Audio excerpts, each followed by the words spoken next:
Հայկական հեռուստաեթերի առաջին և միակ հաղորդաշարը, որն անդրադարձավ մեր հայ շոու բիզնեսի ամենից ամենայրադարձություններին տալով մեզ ճշգրիտ և հավաստի պարզաբանումներ, դա իհարկե ամենից ամենան է։ Ողջույն, դուք շարունակում եք դիտել ամենից ամենաժամանցային ATV-ն և այս պահին ձեր էկրաններին է ամենից ամենաաստղային տասնյակը, որը վարում եմ ես, Լեաննան։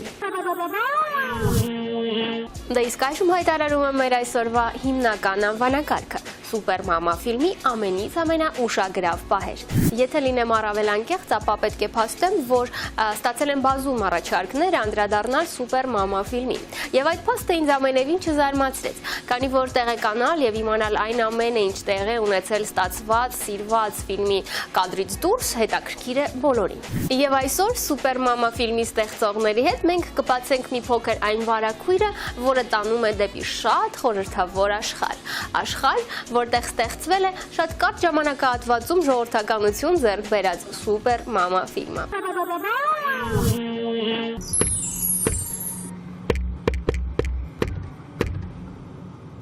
Բարև էլիտար շինարարության, ոչ էլիտար բանվոր դասակարգ։ Բարև։ Մոտ մեկ տարի առաջ Ալաբալանիցա ֆիլմի ստեղծագործական թիմի մոտ ծնվեց գաղափար ստեղծել ևս մեկ ֆիլմ, դարձյալ կոմեդիա, ֆիլմ, որը հետաքրքիր կլինի բոլորին, եւ երիտասարդությանը, եւ հասուն տարիքի ներկայացուցիչներին, եւ երեխաներին, այսինքն ֆիլմ, որը կարելի է դիտել ամբողջ ընտանիքով։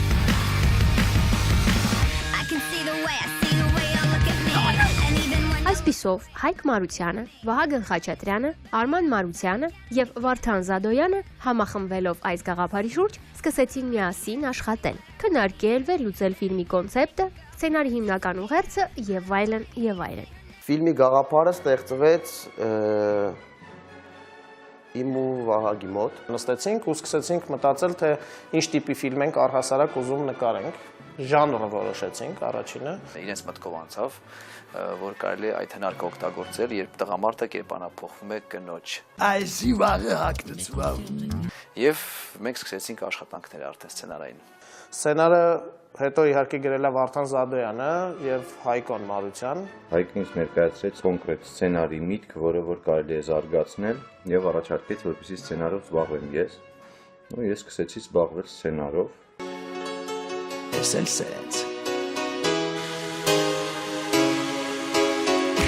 Վասնավնում Վարդանն ու Հայկն էին նստում սցենարով։ Ես ու Վահագը ինչ որ փուլերում էինք մասնակցում, 3-4 օր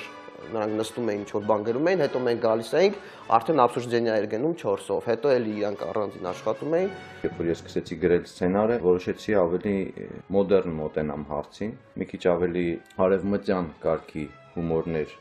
առաջարկեմ, արևմտյան կարգի լուծումներ։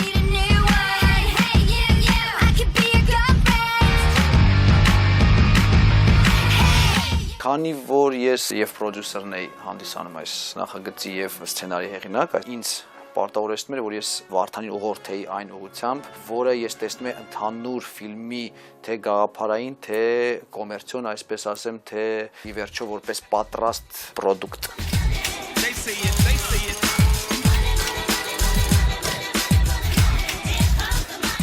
Ավելի շատ այդ շտկումներն է անում, իսկ արդեն են հիմնական միսը Վարդանն էր լցնում եւ բնականաբար, երբ որ մեր կարծիքները չէր համընկնում, սկսում էր են կաշ կալամար։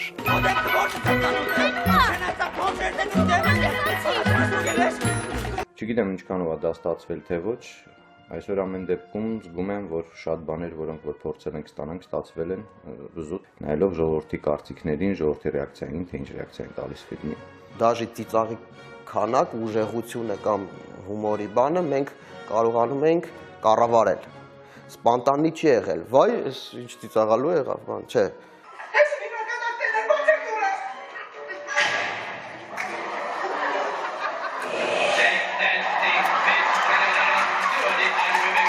Ֆիլմը ոչ մի ընդհանուր ու կոնկրետ կապ չունի արդեն հայտնի բազմաթիվ ֆիլմերի հետ։ Միսիս Դաուտֆայրը կարելի է վերցնել, Տուցին։ Ամեն դեպքում ինձ թվում է սցենարը հաջողվել է, եւ դա ոչ միայն իմ աշխատանքն է, այլ բոլորիս աշխատանքը։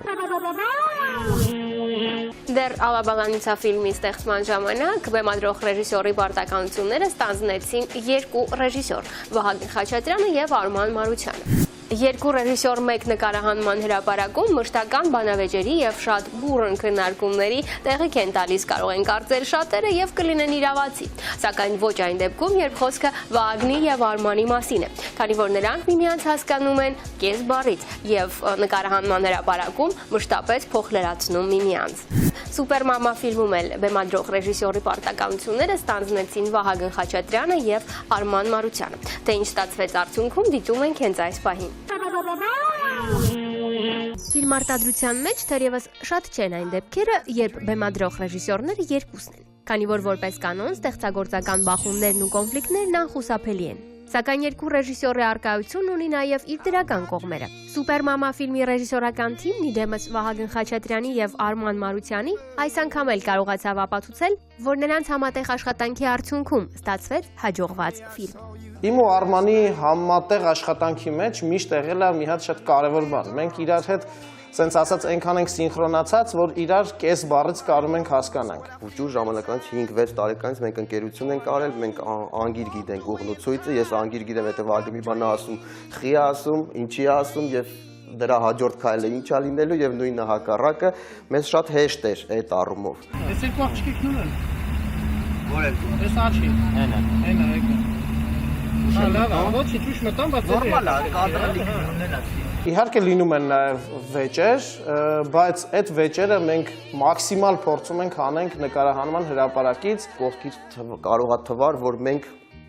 երկարացնում ենք process-ը մեր վեճերի պատճառով կամ Վագը մի բան է առաջարկում, ես դեմ եմ կամ ես եմ մի բան առաջարկում, Վագը դեմ է։ Ես էտի անկա ֆրանսա ժողովրդի մոնան։ Մոտս մարդ կա դեբիլներ, թող գնան նոր ստուց եկա։ Եկա պաս նրան ասի։ Եթե կռվելու բան կար, իրենք սկզբից իրար մեջ էին կռվում ու բավականին բարձր։ Հետո գալիս են ընդհանուր հայտարարի, հետո մեկ ռեժիսոր առանձին պահանջում էր, ինչ որ պետք է պահանջվի։ Ռեժիսորների այդ աշխատանքը կոնկրետ իմ դեպքում շատ հեշտ է, որովհետև երկուսն էլ իմ ընկերներն են, մեկը անգամ բացի իմ ընկերը լինելուց նաև իմ եղբայրն է, կես բառից, կես տարից, կես հայացքից իրար հասկանում ենք։ Ես ինչ ասում եմ, չէ, Վահագին եմ ասում, Վահ ջան,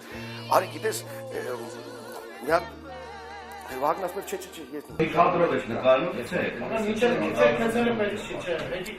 Արման ասում, ես Արմանն էլ մի քիչ ավելի բացատ, մի անգամից չէր կտրում, էլի։ Հետո ես հասկացա, որ ճիշտ են իրենք։ Ֆիլմը նայելուց հետո եմ հասկացել, որովհետև այդ մոնտաժը իմ առաջարկած որևէ բան խանգարեր, որովհետև իրենք արդեն տեսել էին արդյունքը, իրենք արդեն գիտեին ինչ են ուզում։ Նունե,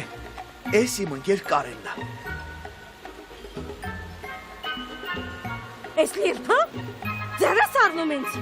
Երբ որ ռեժիսորական սցենարն ենք գրում, ես շատ եմ ուզում, որ time-lapse-ով Աշոտի բնակարանը վերածվի շատ վատ, կեղտոտ մի հատ սենյակի, որտեղ ապրում են հարբեցող մարդիկ։ Արմանը մտածում էր, որ կարա դրանից խնդիրներ լինի, որովհետև ու ասեմ, որ ինքը բավականին ճիշտ մտավախություն ուներ, որովհետև որ ծանր աշխատանք էր մեր սպասվում։ Ձև չի ստանալ։ Դա նկարեցինք ֆոտոապարատով, հարագացված են բոլոր գործողությունները տեղի ունենում, ինչպես է դատարկվում է հյուրասենյակը։ Ամեն կադրը ինչ-որ միլիմետրով պետքա տեսախցիկը տեղաշարժված լիներ, դրա համար մեր գլխավոր օպերատորը Արգոն արեց այդ բանը, հաշվարկը շատ լուրջ։ Մենք էլ դրանից հետո հաշվել ենք, թե որ կադրում դերասանը ինչ տիպի պետքա շարժվի։ Կադր փոխեցինք, հայ, հիմա նա խաչ արա։ Հիմա ջագեցի, հիմա այն կողմից էս կողմից։ Դու դեպի բանը պատը կենա։ Տարածությունը շատ փոքր էր, ստիպված շատ լայն օբյեկտիվով էինք նկարահանում, որը ստիպեց եւ ռեժիսորին եւ ինձ սեղմվել պատին, ու պետք էր ամեն կադրից հետո կամերան մի փոքր տեղաշարժել, ու ամեն ինչ չափած էր մեր մոտ միլիմետրերի ճշտությամբ, պետք էր գրել։ Լավ, օքեյ, վերջը, այ այդ բարի պատրաստենք։ Ահա, հայ քաշիկ է։ Որպես այդ ամեն ինչը հետագայում որ շարվում է իրար հետևից, ոչ միտեղ թռիչքային պահեր չլներ։ Մի քանի վայրկյանից կադրը մենք նկարում ենք 4-5 ժամ։ Ու ուտեղ կար նաև մի հատ շատ հետաքրքիր պահ, որ հայկի մեջքը ցավում էր, իսկ երեխան մեծ ծանրություն դե պարզա որ չէր կարա բարձրացնել, իսկ կահույքը, որը տեղափոխվելու էր, այդ շատ ծանր կահույք էր։ Ու իրականում այդ ամեն ինչը կահույքը առանձին տեղափոխվել է, իրանք ուղղակի կողքը նկարվել են այն դիրքերով, իբր իրանք են տեղափոխում, ստացվել է շատ լավ։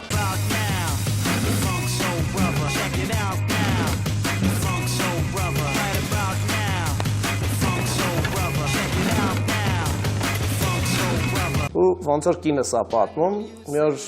գիշերը երազում ես, ասել եմ Արման կադրից դուրս արի, մյուս օրը time-lapse-ի նկարահանումները նայելուց հետո տեսա, որ Արմանը 3 կադրում կադրի մեջ է եղել, հետո իրեն մաքրեցինք իհարկե։ Դժվար էր տանտերերի համար երևի, երբ որ իրենք վիտոգի տեսան ինչա ստացվել։ Մի բան որ վարձում են, իրանց գույքը հանում են, տունը սա փչացնում են, հետո խոսք են տալի, որ պետք է նույն ձև հանձնեն, դա ինձ այդ փոքր-ինչ դժվարացրեց այդ խնդրեմը, բայց կարծում եմ մի քանի օր անքում գիշերներ այդ վերանորոգման աշխատանքներ տանից հետո նույն ձև հանձնեցինք։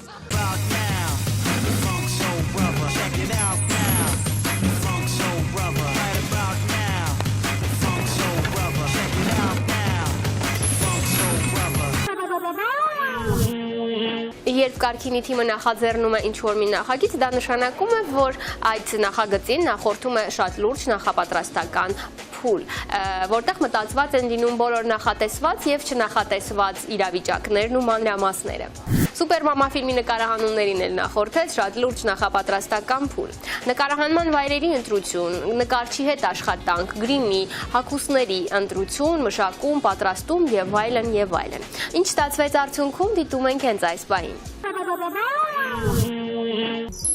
Սուպեր մամա ֆիլմի ստեղծագործական թիմն անկեղծ փաստում է, որ ֆիլմի նկարահանման աշխատանքները երկար չտևեցին, մոտ 1 ամիս, սակայն այդ 1 ամսվա ընթացքում ամենայն մանրամասնությամբ կատարվեցին բոլոր նախապատրաստական աշխատանքները։ Անհավանական սեղմ ժամկետներում ընտրվել են նկարահանման վայրերը, թղթին հանձնվել ֆիլմի բոլոր տեսարանների կադրավորումները, մտածվել բոլոր հերոսների կերպարները, սկսած գրիմից մինչև հագուկապը եւ մի շարք այլ անհրաժեշտ եւ կարեւոր հարցեր։ Այս ամենը կարող էր գլուխ բերել միայն շատ պրոֆեսիոնալ թիմ։ Շատ կարևոր է թե ինչ թիմ ես հավաքել, թե թիմը ինչքան լավ է իրար հետ համագործակցում։ Մատոր։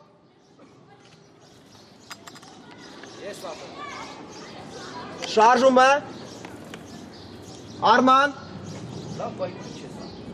Աշխատանքները սկսեցինք միանգամից 2 ուղղությամբ, նկարահանման վայրերի ընտրություն եւ երեկոյան ժամերին կադրավորումն էինք իրականացնում, ռասկադրովկա կոչվածը։ Բոլորս մաքսիմալ կերպով անում ենք ամենը, որպեսզի լոքեյշները լինեին լավագույնները։ 3 ու 4 Շատ ենք կարևորում, որ միջավայրը, որտեղ տեղի է ունենում մեր պատմությունը, ինքը լիներ շատ սցիրիլ, ոչ բժշկական իմաստով, այլ նաև ընկալման առումով։ Տիգրան ջան, եթե 9 բաժանենք 1-ի, ինչ կմնա։ Հապչինը։ Սպանում այս ալերգան։ Ուղղակի մի կարևոր բան կա, շատ կարևոր, որ պետք է մի պահ գա, որ ստոպ տաս, որովհետև միշտ կարող ես ավելի լավ տեղ գտնել։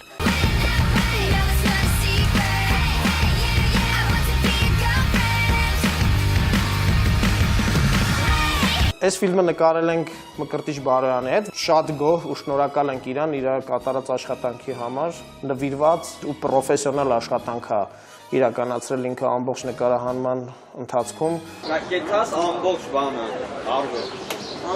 ամբողջ պերիմետրը։ Կարմիր հրապարակը սաղ կա, բիսեփնենք կա։ Եթե մենք այդքան բանը չպատրաստվեինք, բարդությունները շատ ավելի շատ կլինեին նկարահանման ժամանակ։ Մենք նկարահանումները երբ որ սկսեցինք, մենք գիտեինք ինչ ենք նկարում, որտեղ ենք նկարում եւ ինչպես ենք նկարում։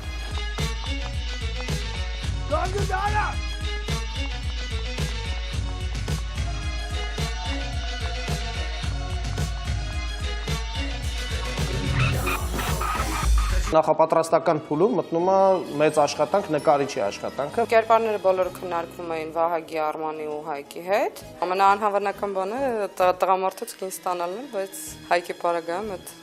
իդեալի ստացվեց։ Հիմա ես ու Տիգրանս կարող ենք հանգիստ սրտով գնալ, այսինքն մնալ։ Երբ առաջին անգամ ստացանք Կարինեի կերպարը, մեր ընկերը, մոնտաժորը Էդոն, երբ որ ներս մտավ օֆիս, ես արդեն կերպարանափոխված Կարինեի դեմքով կանգնած էի, ինքը որ մտավ, ես ասի բարև ձեզ, եւ ինքը լուր դեմքով ասեց բարև ձեզ ու անցավ։ Բարև ձեզ։ Ու ցած 1 2 3 4 քայլ դրեց ու այ ասեց հայք ես դրել։ Երբ մտածում էր ով այր էս կինը, էլի օֆիսով ինչ գործ ուներ։ Հետաքրքիր լավի կերպարը ստանալ, որովհետև մենք կարդինալն իրան փոխեցինք։ Ասա։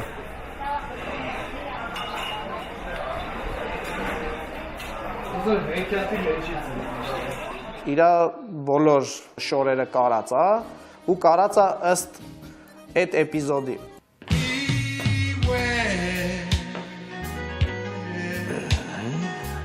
Բացի նրանից, որ պիտի քիք դնեին նաև, իրանք որոշել են, որ պիտի ավելացվի այսպես դունչ, այս մասը։ Երբ որ առաջի օրը գրիմը փորձեցինք, այդ դունչը երբ որ դրեցին, 20 րոպե հետո դունչը կախվել էր արդեն։ Որտեվ ես իմ տեսակով ներողություն քրտնող եմ, ու երբ որ դունչը անեցինք, մեջը մի կռուշկա ջուր էր, ու մենք հրաժարվեցինք դնչից։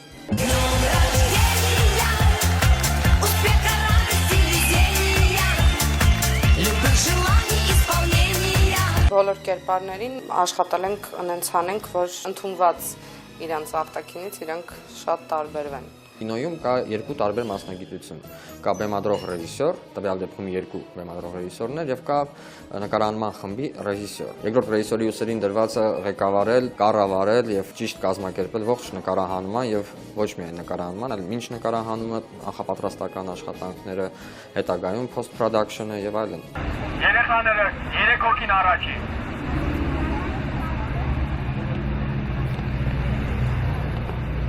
Ադմինիստրատիվ խմբի ղեկավարում նկարման process-ին հետևել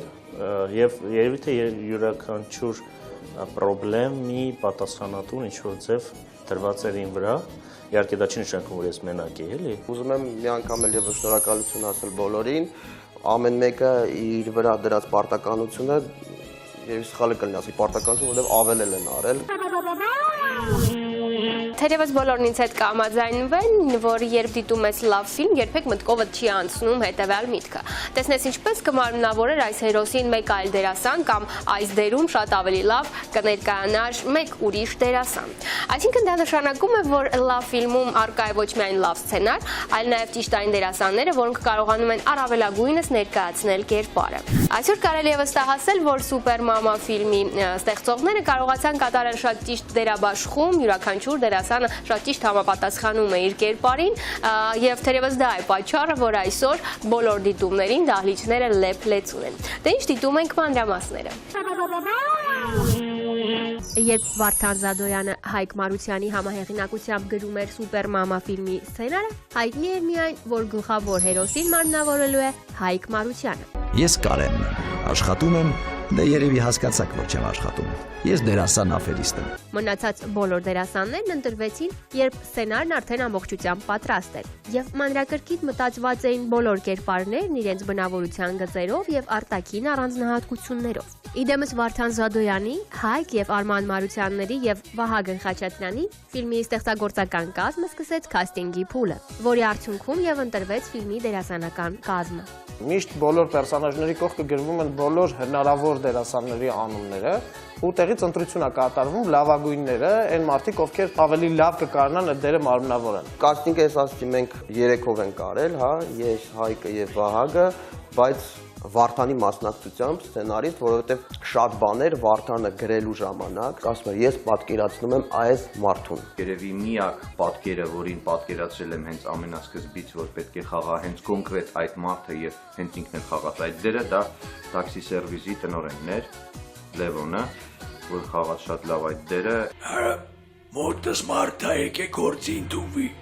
ինտրևու ենք անում։ Իրան ուզում ենք շատ ուժեղ կերպարանա փոխենք ու դրա համար որոշեցինք, որ մեծ քիթը կարա շատ լավ ու հետաքրքիր սիրուն նայվի այս ֆիլմում։ Ինչի համար շնորհակալություն պետք է հայտնեմ մեր գրիմյորներին ու կոնկրետ Սալբիին, որը կարացավ իրականացնի այն,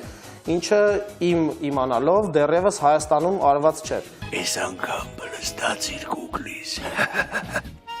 Աջ ծաղմիարա,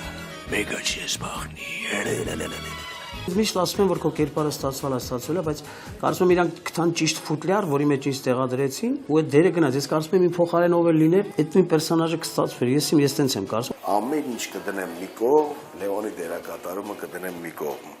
Լևոնի ամեն դերակատարում կդնեմ մի կողմ, այդ մի դերակատարումը կդնեմ մի կողմ։ Դիսպեչերի հարցազրույցի համար ես եկեք Կուկու ջան։ Այո։ Նստեք։ Արմանը Նավասարդյան, որը ընկերոջ դերը խաղաց, Աշոտի, ուղղակի ֆիլմի ամբողջ բարիությունը տվեց հանդիսատեսին, այնքան ազնիվ էր իր խաղը, այնքան ճիշտ էր, որ ես ֆիլմը նայում էի, ոնց որ իրոք իմ ընկերն էր, ոչ թե այդ կերպարի ընկերը։ Ասա, բադլն եմ Աշոտ։ Հո դու դուրակ չես։ Դու իմ միակ ընկերն ես։ Անի տեխնացությունը երևի այս այն եզակի տեխնացություններից էր, որ բոլորս էլ միանգամից կողմ եղանք։ Ինձ այսպես էին ներկայացնում։ Այ քո կերպարը այս ֆիլմում միակ նորմալ կերպարն է, ինքը միակ նորմալ մարդն է։ Բոլորը ծիծաղել են, այնտեղ կա Կարինը, որը որ կերպարն է փոխված, կա Արմանը, երեխայի Տիգրանի կերպարը։ Ես մեր ծրագրի օգնությամբ փորձում եմ ամեն ինչ անել, որ օգնեմ ձեր ընտանիքին։ Իսկ դու գողություն ես անում։ Ամոթ է, չէ։ Գարիկի կերպարը, որը որ գրոտեսկային ինչ-որ վատ կերպար է բացասական։ Ահա։ Առաջարկում եմ լարվածությունը հանելու համար գնանք շոփինգի։ Շոփինգի։ Իհարկե, տխրել էի շատ, որ տենց հետաքրքիր բաներ չկա։ Բայց եւ հետաքրքիր էր, որովհետեւ գունապնակը հուզական շատ էր։ Not today, they're gonna wash away. Մեր ամենապախնալու կտորն էր դա երեխայի խաղը միշտ վտանգավոր է, որովհետև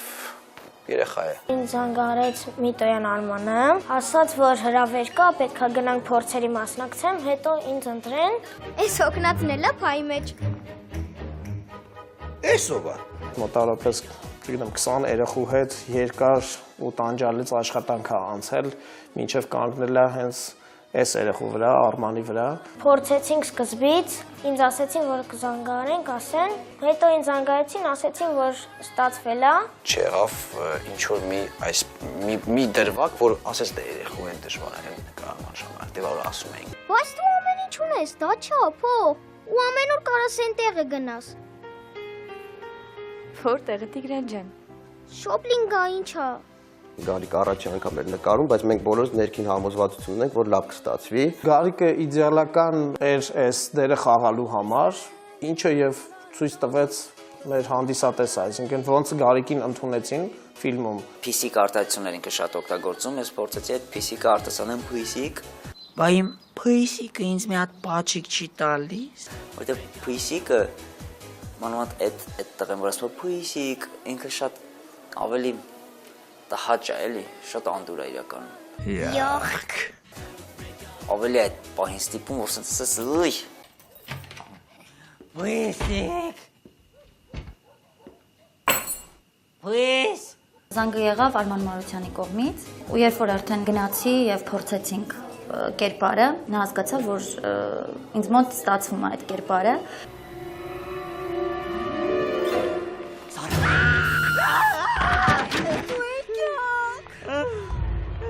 Տարկի հետ շատ վաղուց եմ ես աշխատում եւ ինչ ֆիլմեր որ լինի, թեկուզ փոքրիկ, հա, էպիզոդով անպայման իրենք ինձ հրավիրում են։ Ձևոյ մայքան կբերեմ ես այդ գլխին։ Դուք հələ սպասեք զանգեմ ախորս Ռուսաստան, ունեք հեռախոսը։ Մենք ի սկզբանե գիտեինք, որ լինելու ենք այդ ֆիլմում, նկարվելու ենք, բայց կերպարների մասին դեռ չէր խոսվել։ Որոշվեց, որ լինեն կերպարներ Անդոն Ռաֆոն եւ Լևոն Հարությունյան, որ նրանք լինեն Լևոն Հարությունյանի, այսպես ասած, թիկնապահները։ Շեֆ ջան, այդ մաշնիկը առանց պասպորտ չեն թողում ռաստամոշկա անենք։ Դե մենք էլ գիտես պասպորտ չունենք։ Միանշանակ հետաքրքրացրեց այն հանգամանքը, որ իմ կերպարի վրա աշխատեցին եւ ավելացրեցին ատամներ։ Այսինքն չավելացրեցին ատամներ։ Ես որ իմ ատամները չեմ կտրում, երկարում է։ Այդ կողքերին է կտրել է եւ դեմի երկու հատը երկարել է։ Էսի քեզ։ Ձեզ։ Ովչեմ ստացի էլի շնորհավոր լինի։ Այս անգամ խոսք չունեի ես ընդհանրապես, ամբողջ ֆիլմի ընթացքում ընդամենը մեկ անգամ ասում եմ միս, մեկ անգամ էլ ասում եմ հիմա։ Ու նայեմ։ Սեմե։ Տենքում են։ Ամենափորձառու եւ ամենատարիքով մեծ դերասանը մեզ մոտ Սամվելն է Սարգսյան։ Ես շատ ուրախ եմ, որ մեզ հետ նկարահանվեց եւ ուղղակի շատ բարձր մակարդակի վարպետ է, կարող եմ ասել։ Նկարահանումների ժամանակ ես երկու աչքով էի նայում, մի կողմից որպես դերասան, մյուս կողմից որպես ֆիլմի պրոդյուսեր նայում եմ եւ որպես դերասան ուղղակի ուրախությանս սահման չկա, որ այսպիսի դերասան կա կողքից, իսկ որպես պրոդյուսեր էլի ուրախության սահման չկա, որ ստանում ենք ինչ որ մեզ պետք էր, ստանում ենք ինչ որ մտածել ենք։ 36, բայց կարծեմ ենք 35 էինք պայմանավորվել։ Հոյակապ հարված։ Երևի երկրորդ տարբերակն է դերասանական այս ֆիլմի համար ես չէի կարանա, մենք չենք կարանա հավաքեինք, որտեվ իդեալական են ամեն մի կերպարը իդեալական է ստացվել։ Կարծում եմ, որ բոլոր նրանք, ովքեր գոնե մեկ անգամ ներկա են գտնվել կամ մասնակցել են կարգին թիմի նկարահանման պրոցեսներին, կարող են վստահությամբ ասել, որ այնտեղ մտածված է ամեն ինչ եւ նկարահանման պրոցեսն աշխատում է շվեյցարական ժամացույցի ճշգրտությամբ։ Հաշվարկված եւ մտածված են բոլոր մանրուքներն, այնպես որ ոչ մի սխալ, ոչ մի թերի բան լինել ուղղակի չի կարող։ Սակայն անգամ նման պայմաններում նկարահանման հրապարակում տեղի են ունենում հետաքրքիր իրավիճակներ, դրվագներ, որոնք եւ դարձնում են նկարահանման պրոցեսը շատ հիշվող եւ Սուպեր մամա ֆիլմի նկարահանումները թերևս ասվածից վառ ապացույցն են։ Սուպեր մամա ֆիլմի թերևս ողջ ստեղծագործական խումբը միաձայն փաստում է, որ նկարահանումներն անցնում էին ծայրահեղ կազմակերպված, մտածված, այնպես որ ոչ մի րոպե, ոչ մի վայրկյան նկարահանման հրապարակում անիմաստ չի ծախսվել։ Սակայն այդ ամենի հետ մեկտեղ նկարահանումներն անցնում էին շատ հետաքրքիր եւ ուշագրավ պահերով լի։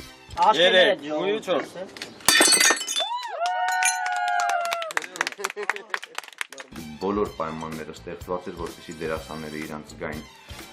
լավ, դերասանները իրանց գային կոմֆորտի մեջ։ Դու մի քիչ թեքվում ես, մի անգամ էս աթոռ է հայտնվում, ձեռդ մի քիչ ցենց երանում ջուր էին դնում։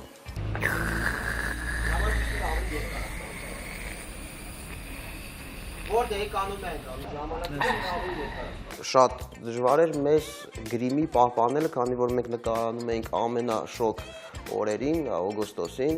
եւ Հայկի եւ Լևոնի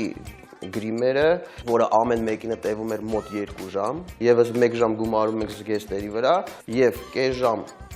սյոմկայից հետո գրիմը սկսում էր հալվել։ Ուտեմ բագաժնիկը շատ հաճախ օֆիսում հենց ին ենք սարքում ինձ ու արդեն գնում ենք նկարահանման։ Քանի որ սովոր եմ նաև իմ մեքենայով երթևեկել, այդ ամեն ինչում նստում է այդ մեքենան։ Միակ բանը, որ հաճախ անում եմ, պարիկներ, որովհետև շատ շոկ էր, եւ շատ հաճախ այդ վարորդների ռեակցիաները եւ ավելի շատ ինձ դուր էր գալիս տարիքով տաքսո վարորդների ռեակցիաները, որոնք ուղղակի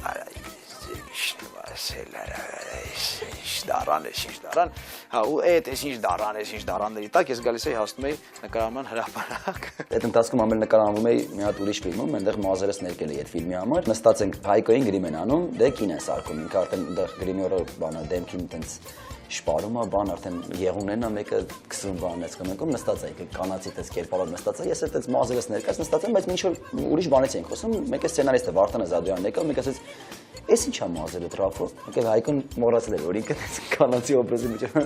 գոմիկ ախպեր։ Կինոյում ամենասիրած պրոցեսներից այդ ճակերտավորացած խաբելու պրոցեսը, երբ որ կա ինչ-որ տեսարան, որ պետք է նկարահանվի եւ գտնում ես ձևը այդ տեսանը ճիշտ նկարելու, որ հանդիսատեսին խաբվի։ Խնդիրը ռեժիսորների կողմից շատ հստակ է միշտ տրվում եւ ադմինիստրատիվ խմբին շատ ժամանակ ուղղակի պետք է կազմակերպել։ Այդ կտորը, որ Կարինեն կաբինետի դուռը խփում ջարդում է ու հանգած դրա տակ հայտում են Ռաֆոն ու Անդոն, որ մենք ձև գտել էինք, որ չվնասենք մեր դերասաններին։ Եվ որ Հայկոն անցավ, հետո ես այդ դրավրով անցնի, ես տեսա Ռաֆոյի դեմքը, որը շատ խնդալու կադրում էլ կա, մենք Անդոն, որ այդ վիճակում էլ էլի թզբեղը ֆռռացնում էր, հասկանում ես։ Միջորից այդ ասեմ իմպրովիզ էր, որը որ եղավ ստացվեց, ասեցին հա օքեյ թողնենք։ Ջանեք, շնորհավոր եք։ Սակվում եմ։ Հենց ամենաառաջին նկարահանման օրը թվում է ամենաբարդը Պուշկին փողոցը փակելն էր, հակառակ երթևեկությանը, այնտեղ ամբողջությամբ դսնել մեր մեքենաները, մեր մասսայական տեսանի դերասաններին։ Մատոր։ Ես մատոր։ Մասովկա։ Գնացինք։ պետք է երջղայանա այդ տղայի վրա, տղան հարված էր համապատասխան մասին, որից հետո քո բերանը ավտոմատ բացվում է, հարվածում էր, իմ բերանը բացվում էր եւ պետք է փրփուր լցներ իմ բերանի մեջ։ Շատ փրփրեցիր այդ կազյուն։ Սպրեյը, որ պետքա փրփուրը փչեր Գարիկի դեմքին չէր աշխատում, որովհետեւ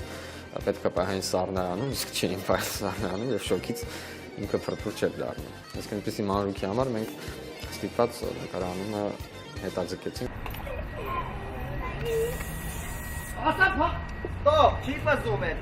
Որ Գարիկ Պապոյանին այնտեղ կապել էին, դրել էին խորհրդանոցում, գնում ենք արձակում ենք, մեկ այդ ժամանակ, որովհետև շատ ծիծաղալու էր այդ Գարիկի ջղայնանալը։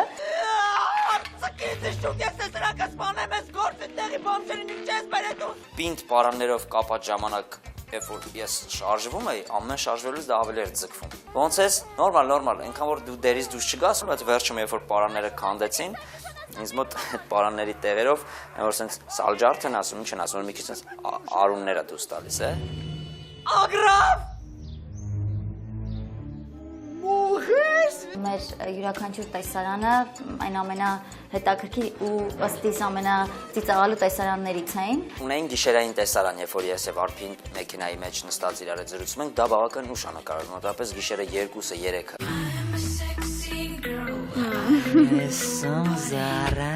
Привет, ասպետս։ Նկարանումից հետո ես նստա, որպեսզի գրիմը թարմացնեն, մի քիչ քեֆներելով երիտասարդ մոտեցան, իրանք մտածել էին, թե Վարշավյանոցը դուրսը բացօթյա։ Մոտեցան ասին, բարև ձեզ կարանք մենք է մազերը կտրենք։ Ֆիլմը սցենարի ես անընդհատ պետք է ուտեի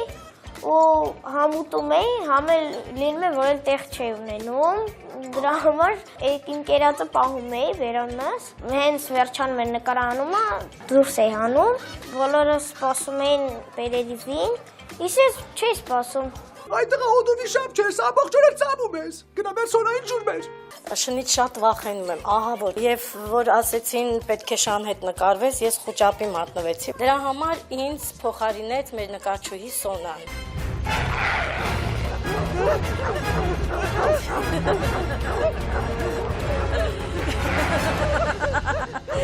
Ֆիլմում շատ են ոչ միայն խոսքային հումորը, այլ նաև վիզուալ տեսարանային, մասնավորապես ընկնելու կադրեր։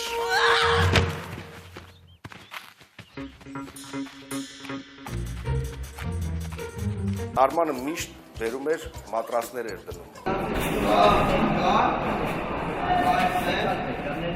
Այնտեղ որտեղ ես պիտի ընկնեմ, այ Արման ջան, ես ասում եմ 4 տարի սովորել եմ, էլի, ոնց կարելի է ընկնել, ոնց կարելի չի ընկնել։ Մի քիչ էլ քիթիզանում էի, էլի, որ տեսեք, դուք մատրասի վրա եք ընկնում, ես ամենից ասֆալտին կընկնեմ, որ ոչ մի բան չի լինի։ Պատալին եմ թե քնեմ։ Նունե! Շատ հավանել եմ մի հատ շատ հետաքրքիր կտոր, որ համ ուզվել եմ այդ կտորի ժամանակ, համ բարձր ծիծաղել եմ, դա այն, երբ Կարենը Աշոտին ասում է կգնաս հյուրանոց, այնտեղ ինձ կսպասես, Աշոտը գնում է պատի մոտ, այնտեղից Կարեն, ես, Կարեն!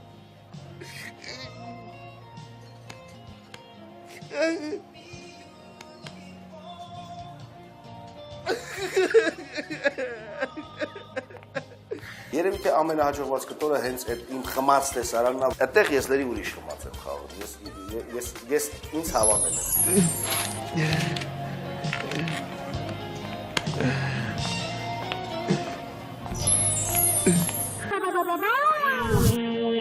Կարծում եմ բոլորն ինձ հետ կհամաձայնվեն, որ դեռ կարգին հաղորդում կամ կարգին սերիալ նախագծերի ժամանակ երաժշտական ձևավորումը եղել է միշտ անթերի եւ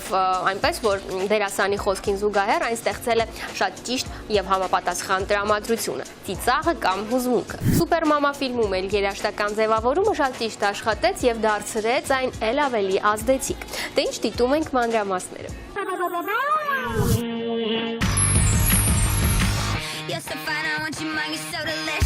Թերևս շատ պրոֆեսիոնալ մարդիկ դիտելով Սուպեր մամա ֆիլմը միաձայն փաստեցին, որ ֆիլմի հաջողության գրավականներից մեկը երաժշտական ձևավորում։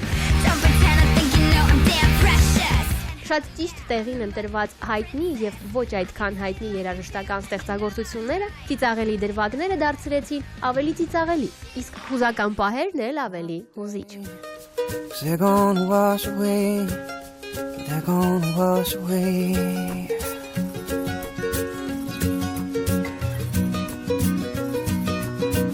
Սկզբանե սցենարով շատ նախատեսված երաժշտություններ հենց նախատեսվել են Վարդանի կողմից։ Ասում էր օրինակ ես պատկերացնում եմ, որ այս դրվագը կարա լինի այս երաժշտության տակ։ Shake that thing, Miss Canada, Jody and Rebecca. Woman, get busy. Just shake that booty non-stop when the beat drop. Just keep swinging it, get jiggy. Պարզա հետագա մենք բոլորս քննարկել ենք ինքնի լինում, չի լինում, եթե փոխվում է, ինչա լինում, բայց վերցնենք սենց երաժշտական ձևավորումը ես եւ Վարդանն ենք արել։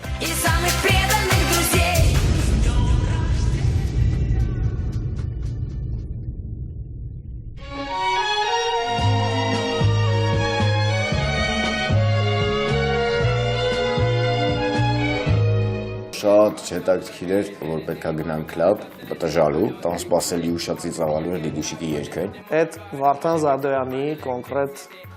միտքն էր, որը ինքը շատ էր ասում, որ դա պետք է արվի։ Լիդուշիկի երգի տակ կառան Լևոնը Հարությունյան ու Անդոն Ռաֆոն պարում են։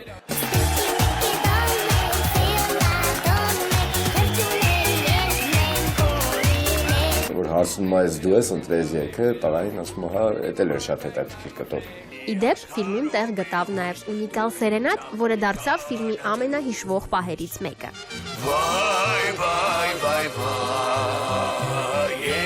ես քեզ պաշտում եմ։ Մենք սցենարով ունեինք մի դրվագ, որտեղ պարտադիր մեր տաքսիի տնօրենը պետքա գար ու սերենադ, սիրո սերենադ երգեր Կարինեին։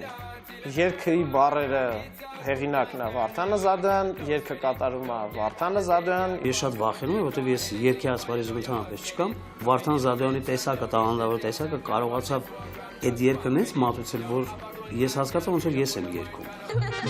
Վայ, վայ, վայ, վայ, ես քեզ սիրում եմ։ Միջալուց երգը 3 ձայներով է ինքը կատարում։ Տղաներն ասին, որ ավելի խնդալուկ ունի, որ այդ բարձր այդ երևի նոտաները, որ բանը վերցնում է, ավելի լավ կլինի լինի այս կերպարը, որ ինքը ամբողջ ֆիլմի ընթացքում չի խոսում, չի տպավորվում մարդկանց մեջ, որ ինքը խոսում, մեկ դրուկ ինքը մտնում է ու լինենք միասին ու զարմացած Լևոն Հարությունյանն ու Անդոն նայում են, yəni եթե դու կարում ես sense լեզու ունես, ինչի՞ չես խոսում այդ տղան։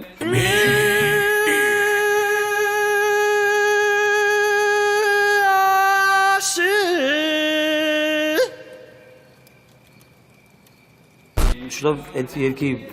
տեսահոլովակն է լինելու, ասեմ իմանաք, բացի ֆիլմից որ կա, ու ես կարծում եմ, որ այդ երգը հիթ պարադներում երկար ժամանակ կմնա առաջին։ Ես քեզ մոտ եկելով իմ երգը երգելով դու իմ հրեշտակացյո։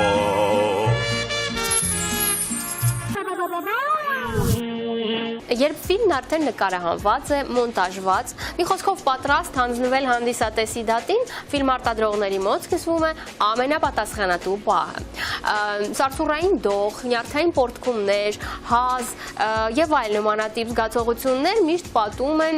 բոլոր նրանց, ովքեր ինչ-որ կապ ունեն ֆիլմի ստեղծման հետ։ Սուպեր մամա ֆիլմի ստեղծողներն էլ ինձ հետ կիսվեցին, որ պրեմիերայի օրը շատ լարված էին։ Եվ այսպես հոկտեմբերի 7 Մոսկվա կինոթատրոն, փակ դիտում, ներկա են ֆիլմի արտադրողների բոլոր ընկերները, բարեկամները, հարազատները, գործընկերները, ինչպես նաև լրատվամիջոցները։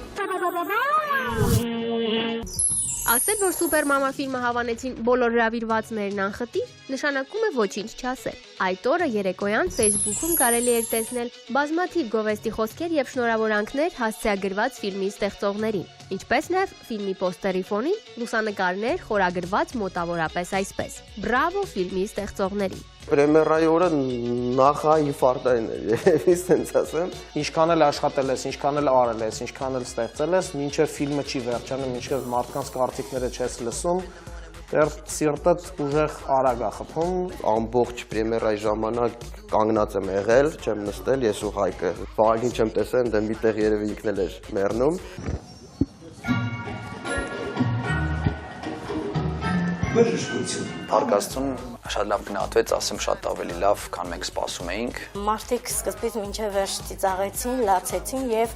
բարձր տրամադրությամբ դուրս եկան։ Կանչե պրեմիերաները էլի որ գալի նայում են այն մարդիկ, ովքեր որ հրավիրված են հրավիրատոմսերով հիմնականում, միշտ այսպես աշկով են նայում, էլի կես այսպես են նայում, իբրես ինչա անսպասելի զարմացա, որ այդ հանդիսատեսը մոտավորապես մի 40 րոպե ոտնկայս ծափարում էին ֆիլմի ամբողջ անձնակազմին, որովհետև իրոք ֆիլմը շատ ստացված էր ու շատ հետաքրքիր ու շատ իմ համար շատ ծիծաղալի։ Ծիծաղել եմ այնց ոնց որ ես սցենարից բացարձակ տեղյակ չէի, хотя գիտեի սցենարը։ Ու իմ համար այդ երևի ամենամեծ կրիտերիներից մեկն էր, որ ֆիլմը ստացվել է։ Հենց անմիջապես ֆիլմի դիտումից հետո ինձ մոտենում էին ու ասում էին ֆիլմում հնչած իմ խոսքերից մեկը Wi-Fi պարոլը ստեղ ոնց է։ Մանուսիկ, ստեղի Wi-Fi պարոլը ոնց էր կյանք։ Իմ համար շատ կարևոր է տղուս խոսքը, չնայած 12 տարեկան է, բայց հետաքրքիր է, ամսի 7-ին իրանք գնացին նայեցին, տղաս 9-ին էլ ինքը եկավ ու ամբողջ ֆիլմի ընթացքում ինքը ոգևորված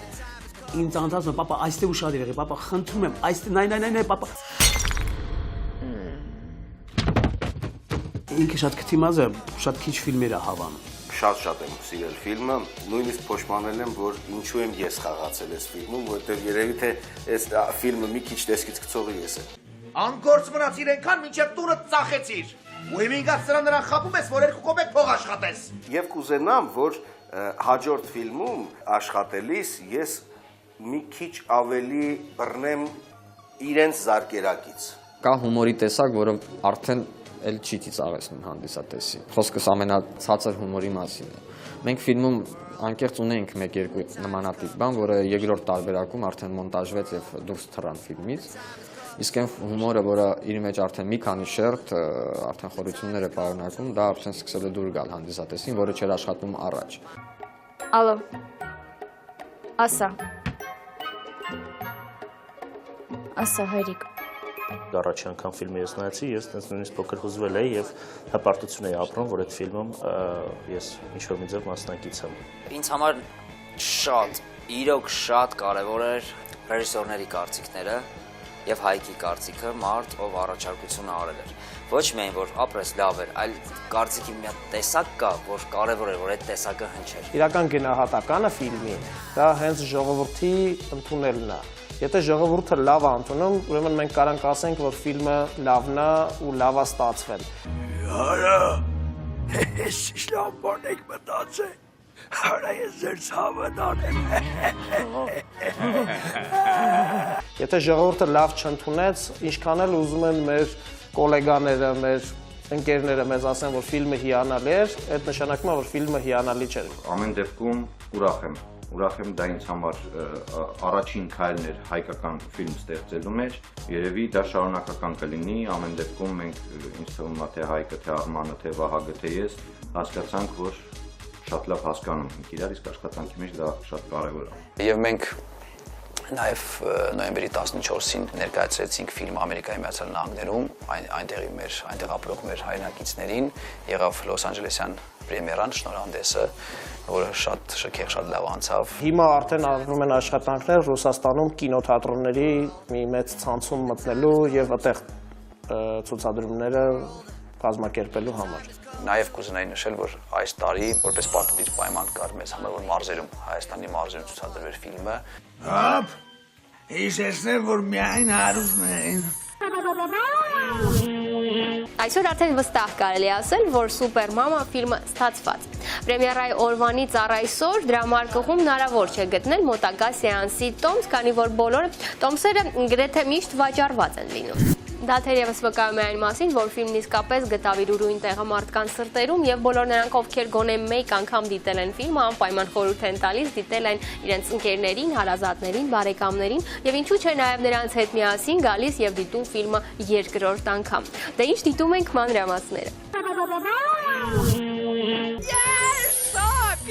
Շոփինգ, ով եմ գալիս այդ։ Սուպեր մամա ֆիլմի պրեմիերայից անցել է մոտ 2 ամիս, իսկ դա նշանակում է, որ արդեն կարելի է հստակ ասել, ստացվել է ֆիլմը, թե ոչ։ Իսկ պատասխանը հետևյալն է. այո, ստացվել է։ Այդ մասին են վկայում մի քանի փաստեր։ Փաստերից առաջինն ու ամենակարևորն այն է, որ առ այսօր այցելելով քաղաքի կինոսրահների դրամարկղներ եւ հարցնելով Սուպեր մամա ֆիլմի մոտակա սեանսի տոմս, որպես կանոն հնչում է հետևյալ պատասխանը. մոտակա սեանսի տոմսերն արդեն վաճառվել են։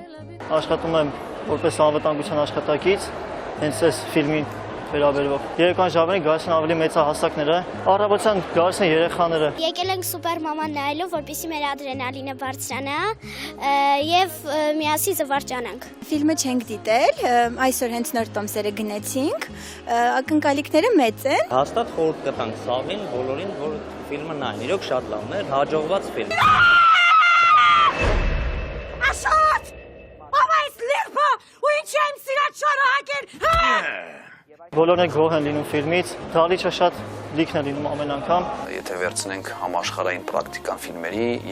2-3 շաբաթ կարող է ֆիլմը գնալ, այնուհետև անկում է ապրում կամ ընդհանրապես դուրս է գալիս կինոթատրոններից, մեզ մոտ որոշ շաբաթն է արդեն մարդկանց խոսքը ոչ թե պակասում է, այլ ուղղակի ավելանում է։ Առաջին անգամ եկանք արդեն տոմսերը սպառվել էին, բայց սա երկրորդ անգամն էր ու մի անգամից եկանք Ազատ երկու տեղ մնացել էր մեզ համար, կարծես թե չենք փոշմանում, որովհետև իսկապես շատ հաջողված, շատ գեղեցիկ ֆիլմ էր, շատ թեթև ու լավ հումորով։ Բրավո, շնորհավորում եմ եւ Հայկին եւ մնացած բոլոր դերասաններին, հիանալի խաղի, հիանալի սցենարի ու լավ այս ամենը գեղեցիկ նկարանելու ու ներկայացնելու համար։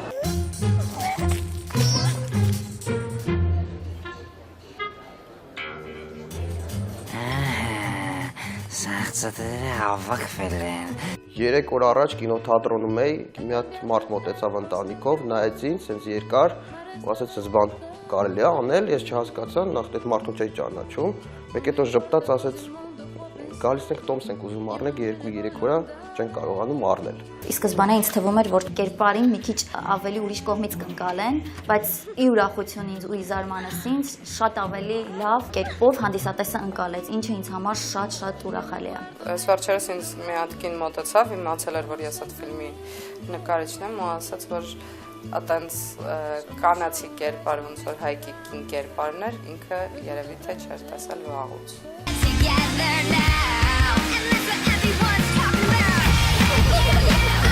Ինձ հարցնում են, այս աղջիկը ով է։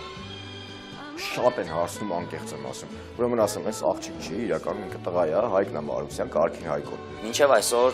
օրվա բազայով ստանում եմ շնորհավորանքներ եւ ստանում եմ լավ խոսքեր։ Իմ համար ամենաանսպասելի արձագանքը որ եղել է, որ կինս ու իմ ամենամոտիկ ընկերներիցս մեկը ասաց, որ այս ֆիլմը ավելի վատն է, քան թե Ալաբալանիցան էր։ Նմանատիպ հումորային ֆիլմ երևի թե այս 2 տարվա ընթացքում ես չէի վայելել Հայաստանի Հանրապետությունում։ Ամենակարևորը ֆիլմի ընթացքում մի քանի անգամ կարողանում ես կպնել հանդիսատեսի ներսին։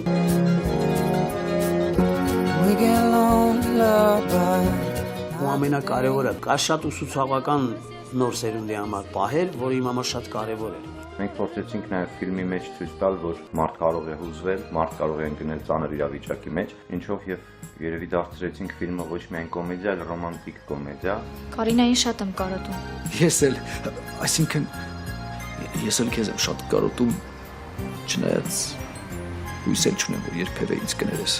Եվ ինձ թվում է մեր աշխատանքը հաջողվել է։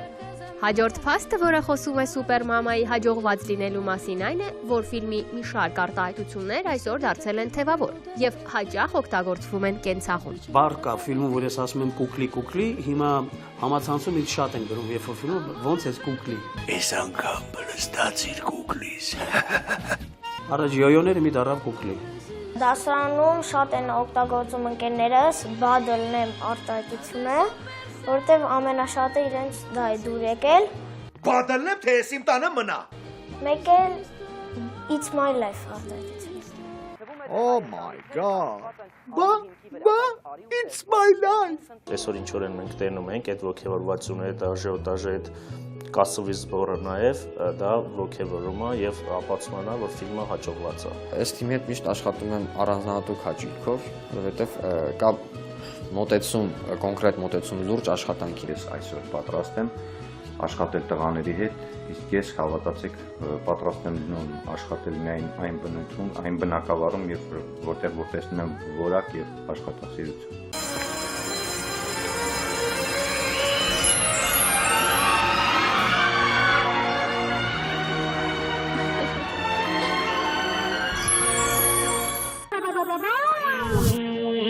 Եվս մեկ ամենից ամենաաստղային շքերթ ներկայացրեցինք այսօր ձեր ուշադրությանը եւ այդ ամենին թերևս հավել եմ,